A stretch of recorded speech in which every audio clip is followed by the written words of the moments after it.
Welcome to master politics. और ये part second है मेगा मॉक टेस्ट का। इसमें आपको मिलेगा इंटरनेशनल रिलेशन, पब्लिक एडमिनिस्ट्रेशन और इंडियन कॉन्स्टिट्यूशन के question, 15-15 question of each unit. तो आप देखिए आपको कितने आते हैं कितने नहीं आते हैं। स्टार्ट करते हैं आयर के साथ।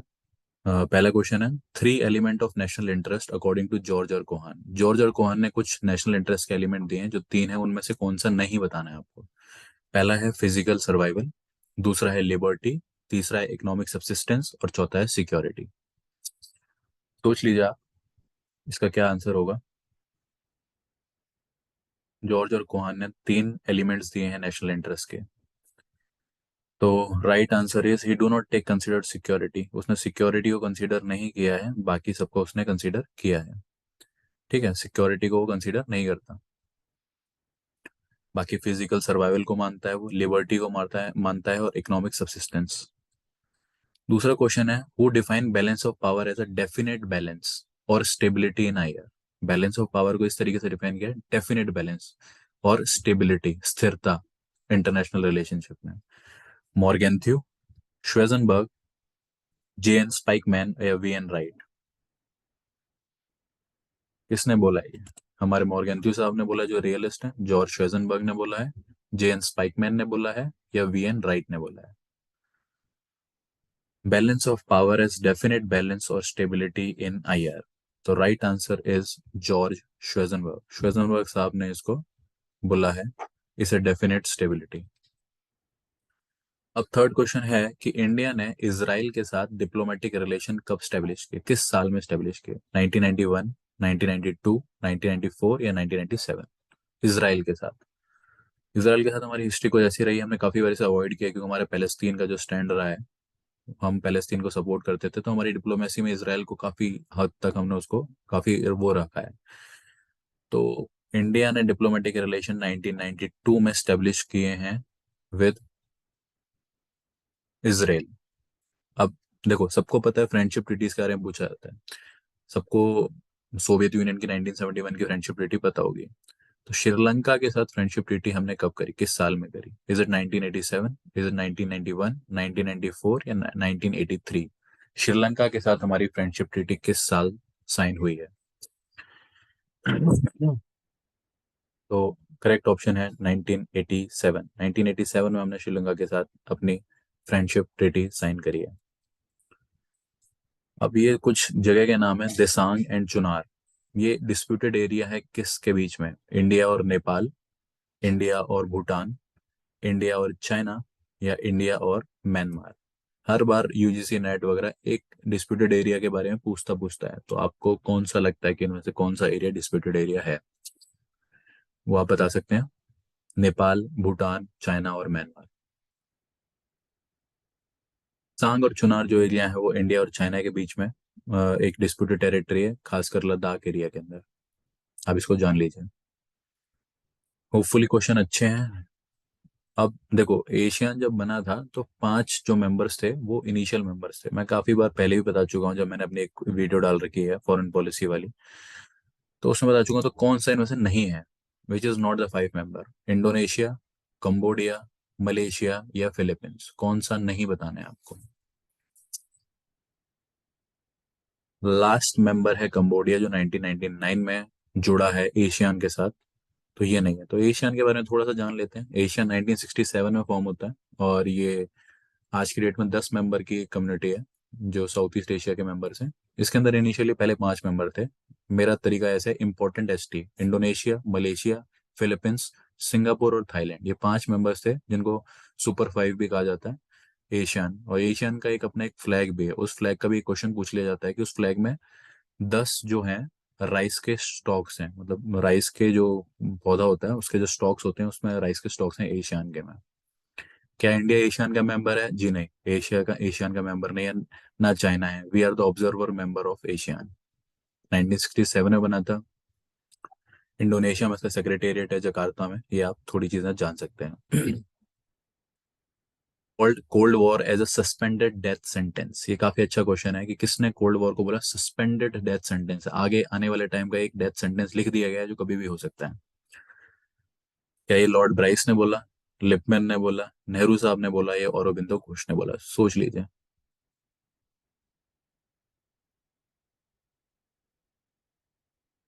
सोच के बताइए किसने बोला है ये, कि कोल्ड वॉर को किसने ये चीज बोली गई है। तो कोल्ड वॉर वो पीरियड था जब वर्ल्ड वॉर सेकेंड हो गया था, और उसके बाद यूएसएसआर और यूएसए के बीच में कुछ टाइम के लिए थोड़ी शांति हो गई थी। उस एरिया को बोलते हैं cold, sorry, I am sorry, cold war वो था कि जब वर्ल्ड वॉर सेकंड खत्म हो गया था, तो इन दोनों के बीच में डायरेक्टली तो वॉर नहीं हो रही थी, पर लेकिन आइडियोलॉजिकली वॉर चल रही थी, इनडायरेक्ट वॉर चल रही थी, उसको कोल्ड वॉर कहते हैं। तो ये कोल्ड वॉर का जो स्टेटमेंट है ये बोला गया है नेहरू साहब ने। और जो मैं पहले बोल रहा था वो देते की सिचुएशन बोलते हैं, डेटे, जो फ्रेंच वर्ड है, जो नॉर्मल हो गई थी सिचुएशन, उसको डेंटे बोलते हैं। तो कोल्ड वॉर के बारे में ये चीज है। अब कोल्ड वॉर के बारे में एक चीज आपको पूछ लेगा, कोल्ड वॉर किसने सबसे पहले टर्म यूज किया या कॉइन किया, तो बर्नार्ड बरूच साहब हैं जिसने कोल्ड वॉर को कॉइन किया, बर्नार्ड बरूच। अब एनपीटी है, nuclear proliferation treaty, non nuclear proliferation treaty, ये किस साल इफेक्ट में आई। मैंने ये क्वेश्चन पूछा, came into effect in which year. Dates के साथ खेलता है यूजीसी नेट, मिक्स मैच में पूछता है, तो आपको पता होना चाहिए एनपीटी किस साल आई, 60 इफेक्ट में आई, 68, 70, 1969 या none of the above. Take your 5 seconds and answer the question. देखिए साहब, एनपीटी जो ट्रीटी थी वो 1968 में साइन की गई थी, और इफेक्ट में आई थी 1970 में, जो आपको पता होना चाहिए कि 1970 में ये इफेक्ट में आई थी। अब बेल्जियम और Holland are the buffer state between, Belgium और हॉलैंड जो दो कंट्री हैं, किसके बीच में बफर स्टेट है, किसके बीच में है। जैसे अफगानिस्तान रशिया और इंडिया के बीच में बफर स्टेट है, तो ये किसके बीच में है।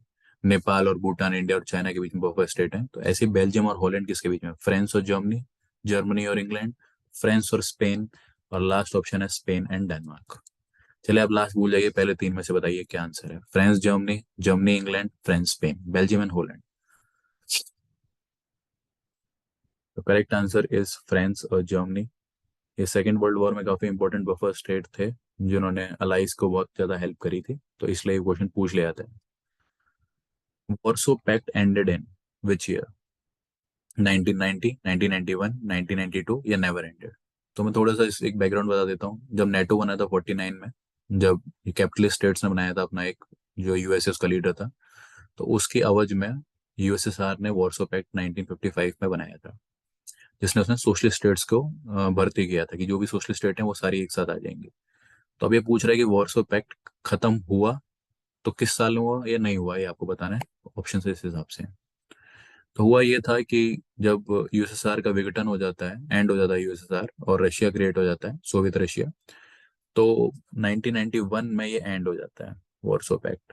और नेटो अभी भी चल रहा है, जो आपको पता होगा, यूक्रेन की जो सिचुएशन चल रही है उसमें नेटो कंट्रीज हेल्प कर रही हैं, तो यू नेटो भी काबू है।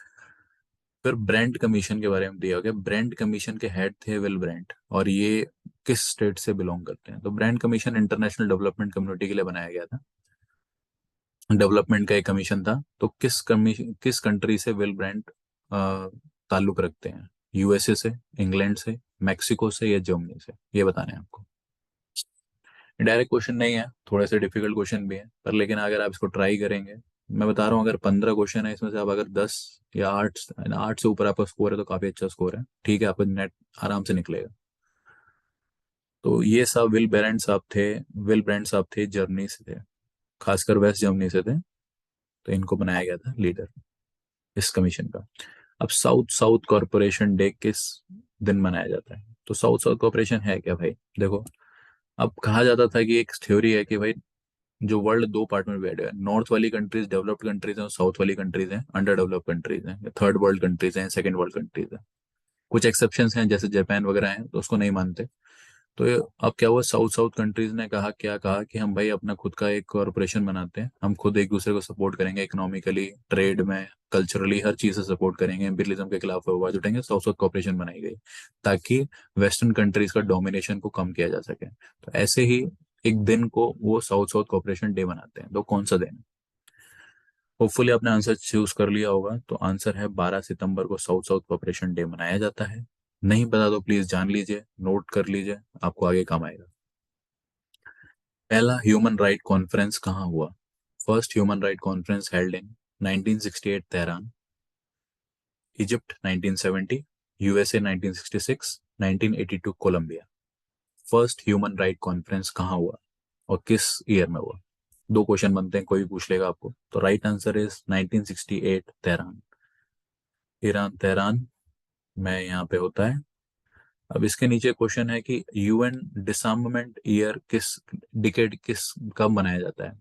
यूएन का डिसआर्ममेंट लिखना चाहता था मैं, सॉरी फॉर द मिस्टेक, कुछ हो जाती है क्योंकि खुद ही टाइप करता हूँ। डिसआर्ममेंट डिकेड कब मनाया जाता है? 60 to 70 वाला डिकेड है, 80 to 90 वाला डिकेड है, 70 to 80 वाला डिकेड है, 50 से 60 वाला डिकेड है। कौन से डिकेड को यूएन डिसआर्ममेंट डिकेड बोला जाता है?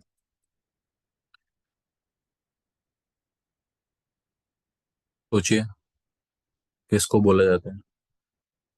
तो 1970 to 1980 वाले डिकेड को यूएन डिसआर्ममेंट डिकेड बोला जाता है। अब ये एक स्टेटमेंट है, किसने कहा मॉर्गेंथ्यू की थ्योरी जब तक इफेक्ट में रहेगी इंटरनेशनल स्टडीज में, साइंटिफिक स्टडी में कुछ ज्यादा मतलब कि आगे बढ़ावा नहीं हो सकता। स्टडी ऑफ इंटरनेशनल रिलेशन, दोबारा पढ़ देता हूँ मैं एक बार। Who said as long as Morgenthau theory remain in effect no progress is possible in scientific study of international relation. जब तक मॉर्गेंथ्यू की थ्योरी रहेगी तब तक प्रोग्रेस के कोई चांस नहीं है इंटरनेशनल रिलेशन की साइंटिफिक स्टडी में। क्या हॉफमैन ने कहा, क्या बेनो वॉसरमैन ने कहा, हेंस क्लेसन ने बोला, या डब्ल्यू एस राइट ने बोला? पूछ लीजिए, लास्ट क्वेश्चन है इंटरनेशनल रिलेशन के 15 यूनिट का। थोड़ा डिफिकल्ट क्वेश्चन है, पर लेकिन आपको पता होना चाहिए, ऐसी स्टेटमेंट्स आ जाती हैं। तो ये बेनो वॉसरमैन ने क्रिटिसाइज करते हुए बोला मॉर्गेंथ्यू को, उसके रियलिज्म को क्रिटिसाइज किया है यहाँ पे। जब तक वो रहेगा साइंटिफिक स्टडी नहीं चलेगी। अब ये साहब आपके सामने क्वेश्चन आ चुके हैं इंडियन कॉन्स्टिट्यूशन के। पहला क्वेश्चन है कि युगदूत ऑफ इंडिया किसको बोलते हैं? योगदूत हो गया, या ब्रिज बिटवीन, एक और नाम से बोला जाता है इनको, ब्रिज बिटवीन मॉडर्निटी एंड ट्रेडिशनलिटी, किसको बोला जाता है? राजा राम मोहन रॉय साहब, दयानंद सरस्वती, आर्य समाज वाले, ब्रह्मो समाज वाले, राजा राम मोहन साहब, तिलक और नेहरू।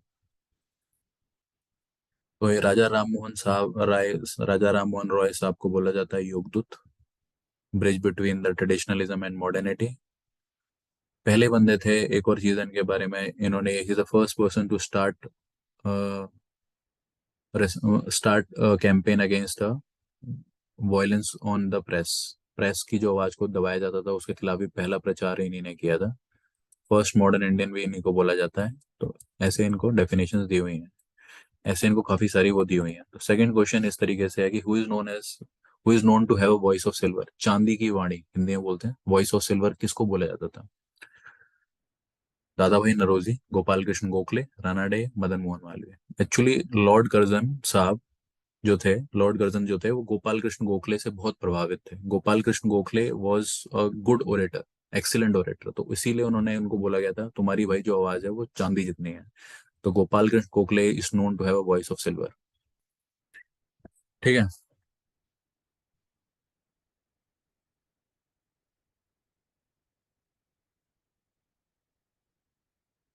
फिर division of Bengal was rejected in which year? अब 1905 से लेकर 1907 में डिवीजन होता है बंगाल का। किस साल में डिवीजन ऑफ बंगाल जो था उसे हटा दिया गया था, मतलब एनुअल कर दिया गया था, उसे दोबारा से एक बंगाल बना दिया गया था? 1908 में, 1911 में, 1914 में, 1915 में? स्वदेशी मूवमेंट जो चलाया गया था वो बंगाल का जो डिवीजन 1905 में हुआ था उसके अगेंस्ट चलाया गया था, ये भी आपको पता होना चाहिए। तो 1905 में डिवीजन होता है बंगाल का 5 से 7 के बीच में। अब किस साल में वो डिवीजन को खत्म कर दिया गया? तो 1911 का जो साल था उस साल ये डिवीजन को खत्म कर दिया गया है, जिसको पता होना चाहिए। 1911, 1911 में ये डिवीजन को खत्म कर दिया गया।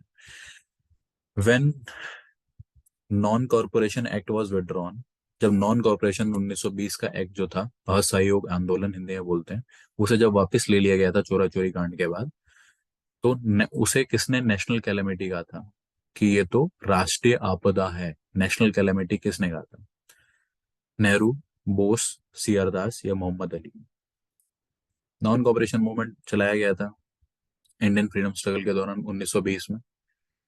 तो नॉन कॉपरेशन का मतलब कि हम आपसे कॉपरेट नहीं करेंगे ऐसी चीजों में, हम अपना असहयोग आंदोलन चालू करेंगे। पर लेकिन कुछ ऐसी ऐसी एक सिचुएशन बनी 1922 में कि एक चौकी फूक दी गई, उसके अंदर XYZ अमाउंट ऑफ लोग मर गए, तो गांधी जी ने उसे वापस ले लिया। तो किसी ने क्रिटिसाइज किया उसको, तो ये बोस साहब हैं। डिजास्टर मैनेजमेंट डे भी इन्हीं के नाम से बनाया जाता है। राष्ट्रीय आपदा भी कुछ आप ऐसे सोचते तो आपदा जो है नेशनल कैलामिटी वगैरह, तो ये इन्हीं के नाम से बनता है ये चीज।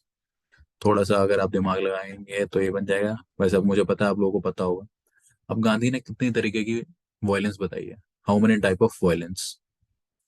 कितनी तरीके की वायलेंस बताई है गांधी ने? एक, दो, तीन, चार आपके सामने। तो मैंने लिख भी दिया है आंसर है। तीन तरीके की वायलेंस बताते हैं गांधी जी। मनसा। मनसा मतलब आप अपने मन के अंदर सोचते हो किसी के बारे में बुरा, तो वो एक तरीके की वायलेंस है गांधी जी के हिसाब से। वाचा, अगर आप अपने मुंह से किसी के बारे में गंदा बोलते हैं, that is a second type of violence. Karma, आप अपने हाथों से कुछ कर्म करके किसी के लिए गलत करते हैं, तो that is a third type of violence according to the Gandhi ji. अब क्या बोला गया है कि इंडियन लेजिस्लेचर के अंदर कौन ऐसा बंदा था जिसने एंटर किया, who belongs to all India schedule caste association या federation? B R Ambedkar, Jagjivan Ram, Satyendra Nath Satyanarayana या आर शंकरन? बंदा था जो लेजिस्लेचर में जो थी उस टाइम की, उसके अंदर एंटर किया था, and he belongs to all India schedule caste federation. बताइए साहब, कौन था ऐसा? तो जगजी सबको बी आर अम्बेडकर लगेगा इसमें क्वेश्चन पर, लेकिन बी आर अम्बेडकर ने अपनी खुद की पार्टी बना ली थी, तो इसके अंदर जो है जगजीवन राम साहब हैं जो बिलोंग करते थे। तो जगजीवन राम साहब बिलोंग करते थे। हु कॉल्ड द, अब नेक्स्ट क्वेश्चन है, किसने क्रिप्स मिशन को पोस्ट डेटेड चेक बोला? हिस्ट्री का क्वेश्चन है पर, लेकिन मॉडर्न हिस्ट्री का क्वेश्चन है पर, लेकिन आपका पार्ट का बनता है। पोस्ट डेटेड चेक बोला था क्रिप्स मिशन को 1942 में। क्रिप्स मिशन आता है और अपनी एक्सवाइजेड बोलता है कि भाई हम आपको आगे एक डोमिनेंट स्टेटस दे देंगे, आप हमारे साथ वॉर में आइए, सहयोग करिए। तो गांधी जी ने उस टाइम पे ये बोला कि भाई ये चीजें बहुत दूर की बात है, अब हमें आजादी चाहिए, तो इसलिए उन्होंने पोस्ट डेटेड चेक बोला है इसको, क्रिप्स मिशन को, Gandhi ji. I hope I am clear. Who is the hero of 1942 quit India movement? जब क्विट इंडिया मूवमेंट आया था, तो बॉम्बे में टोंक पे एक मीटिंग हुई थी सबसे पहले। तो वहां पे किसने उसको हेड किया था मीटिंग, उसी को हीरो बोला जाता है 1942 का क्विट इंडिया मूवमेंट को। Either it's Annie Besant, Aruna Asif Ali, Suchitra Kripalani, Sarojini Naidu. तो आप जान लीजिए इसका आंसर है अरुणा आसिफ अली। एक छोटा सा क्वेश्चन यहाँ से मेरे दिमाग में आता है, कितनी उस टाइम पे टिल 1950 कितनी वुमेन आईएनसी को हेड कर चुकी थी, आइदर इंडियन और फॉरेनर? सबसे पहली तो एनी बेसेंट थी 1917 में। 1925 में किया सरोजनी नायडू ने, ठीक है, first Indian women Sarojini Naidu. And सबसे पहली वुमेन जो थी वो एनी बेसेंट थी, 17 में, और 25 में किया था सरोजिनी नायडू ने। कानपुर से थी सरोजिनी नायडू, जब किया था कानपुर सेशन में। When did cabinet mission came to India? Cabinet mission कब आया? तो ये डेट्स खेल जाता है कभी कभी, पता होता है लोगों को कि भाई मेरे को पता है कि 45-46 है, क्या है, आइजर it is 20 April 1945, 24 March 1946, 26 March 1946। Factual question है, याद कर लीजिए, 24 मार्च 1946 को कैबिनेट मिशन आया था इंडिया में। अब इसी के नीचे एक क्वेश्चन इसी का है कि कितने मेंबर थे इंटरिम गवर्नमेंट में? इंटरिम गवर्नमेंट जो फॉर्म हुई थी कैबिनेट मिशन प्लान के बाद, उसके अंदर कितने मेंबर्स थे, ये आप बताएंगे? क्या ये 11 थे, या 13 थे, या 14 थे, या 16 थे? तो there are 14 members in interim government. नहीं पता, याद कर लीजिए, पता है तो वेल एंड गुड, आपकी प्रिपरेशन बहुत अच्छी चल रही है। Guilty man of India partition, of India partition is related to, ये किताब किसने लिखी है? लोहिया, जेपी नारायण, जेबी कृपलानी, और या सी आर दास? किसने लिखी है बता सकते हैं? तो ये लोहिया साहब ने लिखी है किताब guilty man of India partition. Ram Manohar Lohia socialist थे, इंडियन सोशलिज्म का झंडा लेके चलते थे। State is defined under which article? हमारे कॉन्स्टिट्यूशन में किस आर्टिकल में स्टेट को डिफाइन किया गया है? Article 12, article 13, article 33, article 34? तो आर्टिकल 12 में डिफाइन किया गया है स्टेट को, आपको पता होना चाहिए।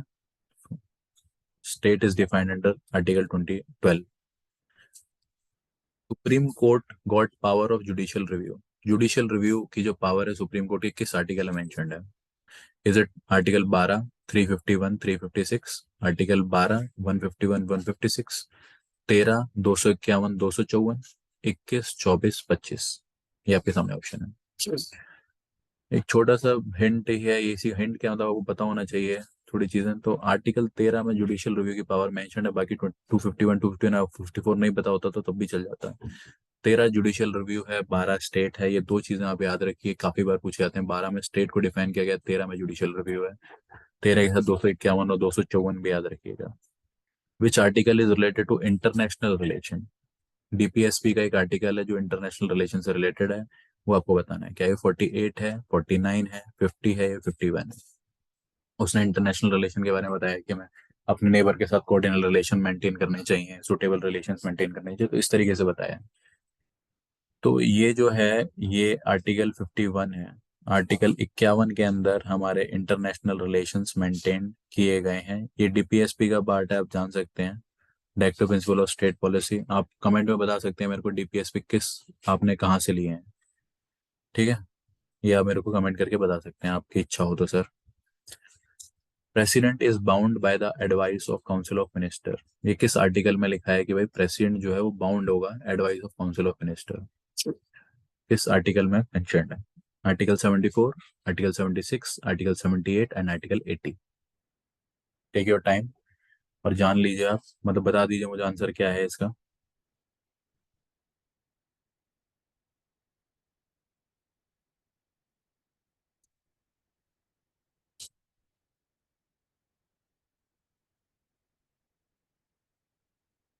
तो आर्टिकल 74 के अंदर ये मेंशन्ड है, आर्टिकल 74 के अंदर ये मेंशन्ड है कि भाई जो प्रेसिडेंट होगा वो बाउंड होगा एडवाइस के, वो काउंसिल ऑफ मिनिस्टर की।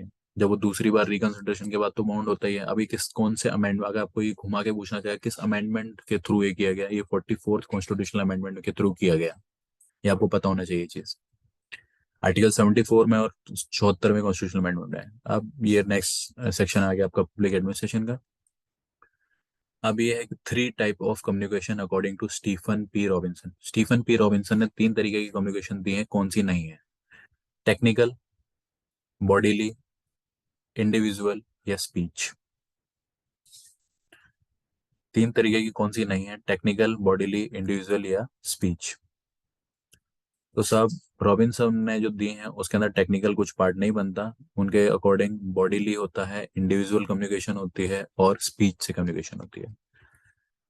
Very usual question, civil servant as a body of permanent paid and skilled officer. किसने ये डेफिनेशन दिया स्किल्स सिविल सर्वेंट के लिए? It is a body of permanent paid skilled officer. Is it L D White, is it Ogg, is it Herman Finer, is it Kettle? ये आप gas कर सकते हैं, पता भी होना चाहिए आप इस लेवल पे हैं, मतलब कि आप जो एग्जाम के पास हैं। तो इसका तो बहुत इजी आंसर है, पूछा हुआ क्वेश्चन है। एच फिनर, हरमन फिनर ने दिया है ये definition. Going to the third question, how many steps of administration reform in India. India में जब एडमिनिस्ट्रेटिव रिफॉर्म होते हैं कितने स्तर पे किए जाते हैं? 1 स्तर पे, 2 स्तर पे, 3 स्तर पे या 4 स्तर पे? ठीक है साहब, ये आपको बताना है, 1, 2, 3 या 4।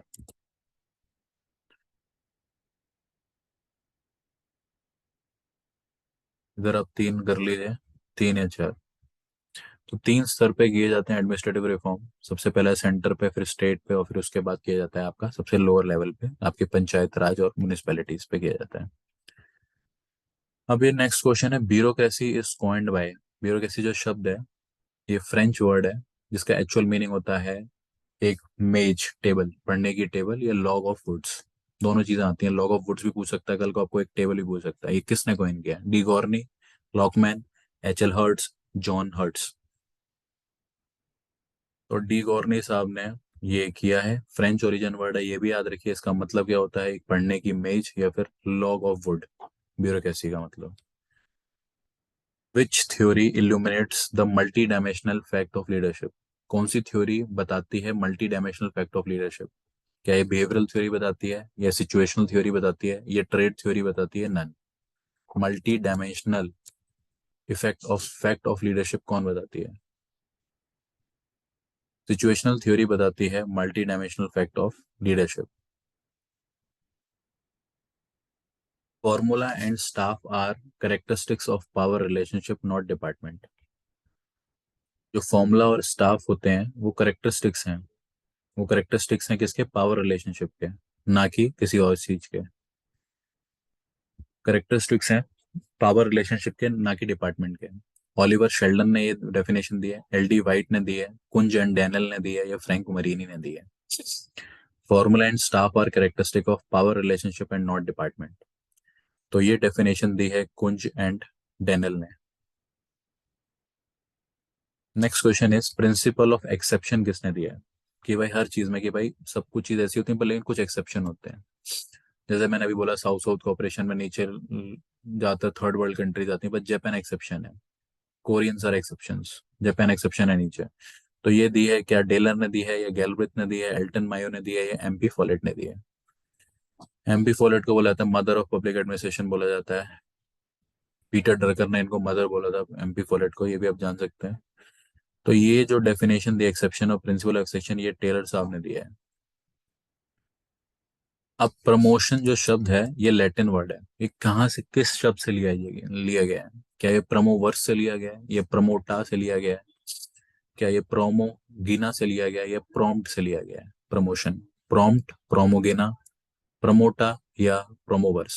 प्रमोशन शब्द कहाँ से लिया गया है? तो ये लिया गया है प्रोमोवर्स से लिया गया है, लैटिन शब्द है, पूछा जा सकता है, आपको पता होना चाहिए। पाथ गॉन थ्योरी किसने दी है? मार्टिन शुबिक, रॉबर्ट जे हाउस, दोनों, या कोई नहीं?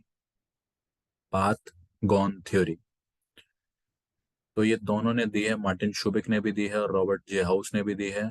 Path gone theory. Indian institute of public administration is built after which report? 1954 में बनता है Indian institute of public administration Delhi में। किस रिपोर्ट के बाद बनता है? क्या ये एप्पल बे रिपोर्ट के बाद बनता है, गोरेवाला रिपोर्ट के बाद बनता है, संताराम रिपोर्ट के बाद बनता है, या अयंगर रिपोर्ट के बाद बनता है? तो ये बनता है एप्पल बे रिपोर्ट के बाद, Indian institute of public administration. Administrative staff college is located at?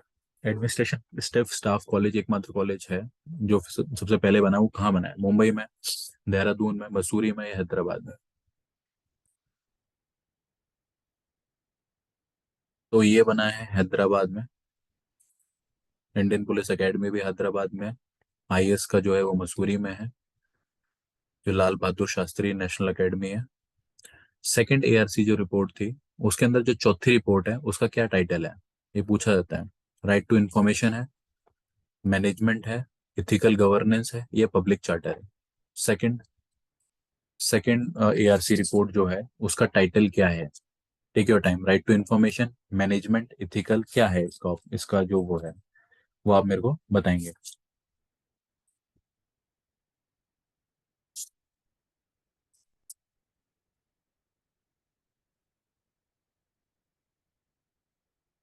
तो जो इसका जो टाइटल है वो है इथिकल एंड गवर्नेंस, चौथी रिपोर्ट का। पहली रिपोर्ट भी पूछता है कि सेकंड एआरसी की फर्स्ट रिपोर्ट है right to information, fourth report है एथिकल गवर्नेंस, जो बार बार पूछी जाती है, जो आपको थोड़ा बहुत इसके बारे में पता होना चाहिए मेरे हिसाब से। Bureaucracy as an independent entity and will, bureaucracy एक इंडिपेंडेंट एंटिटी है, मतलब, और ये हमेशा जारी रहेगी, चाहे वो कैपिटलिस्ट सरकार आए या सोशलिस्ट सरकार आए। ये किसने बोला?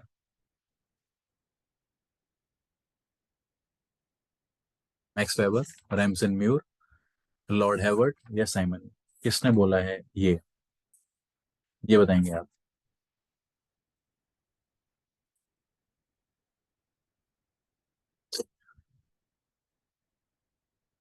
तो ये रैम मैक्स वेबर साहब ने ये डेफिनेशन दी है ब्यूरोक्रेसी की। ब्यूरोक्रेसी एक अलग इंडिपेंडेंट संस्था है, कोई भी सरकार आए ये हमेशा चलती रहेगी।